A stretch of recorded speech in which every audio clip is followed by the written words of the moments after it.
darkness of the night and the waking hours, I search for you.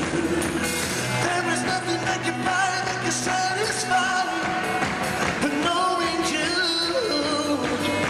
gave it all for me. Gave it all for me. Holding nothing back to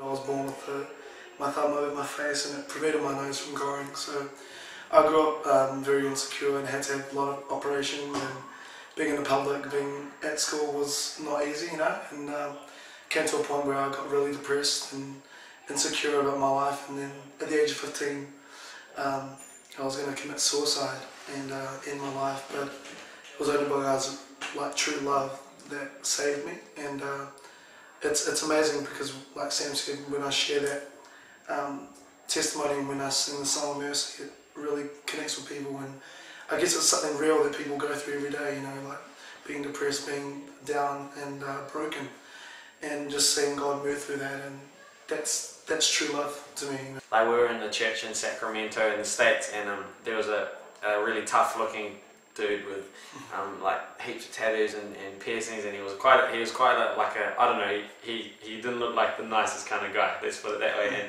at the start of the service he was arms folded and just kind of trying to like staunch us out a little bit, you know, and we just did our thing in this church service, and we saw him slowly crack through the service to the point where he had a tear in his eye and he came up the front for the altar call. And I remember talking to him afterwards, and he said that he was a prisoner, and he had, like, I think he said he had killed or he'd seriously harmed some people when he was on like probation from prison. And I remember just talking to him, and he was saying how he'd never wanted to come to church and he'd lived this crazy tough life. And when we were singing the song Mercy, which comes out of Omega's testimony, it just broke him, and he gave his heart to God that day. Your mercy saved me, mercy made me whole.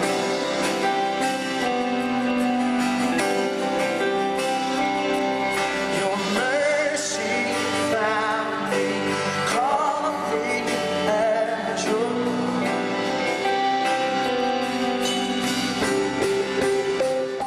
In a touring band, the hardest thing is loving the guys around you in a real, true way, because we're in each other's pockets all the time. Like last night we got just under 4 hours sleep, and you know, we've been at it all day again today, and tension starts to happen. And the biggest test for us is the way that we love those immediately close to us. But we're just all different guys, you know, we have all different characters, and some guys are quieter than others, but we learn to like just work with each other, and it's really funny because, like, you know, you're like married to 5 guys, you know, and you're traveling and you're in and out of hotels and everything, but it's amazing, like the experiences that we have. We as a band have devotions as much as we can on the road, and just share, you know, what God's doing in each other's lives, and that's the cool thing that connects us.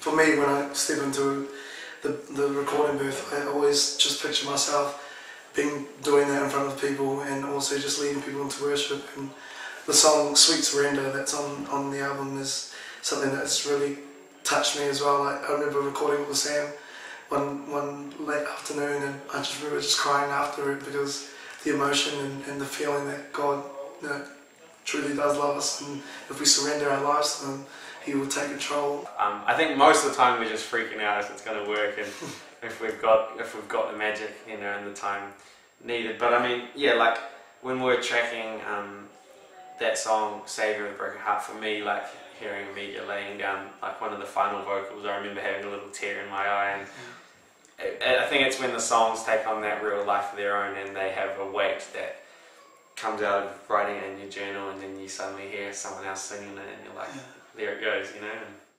I love it to tell you, my heart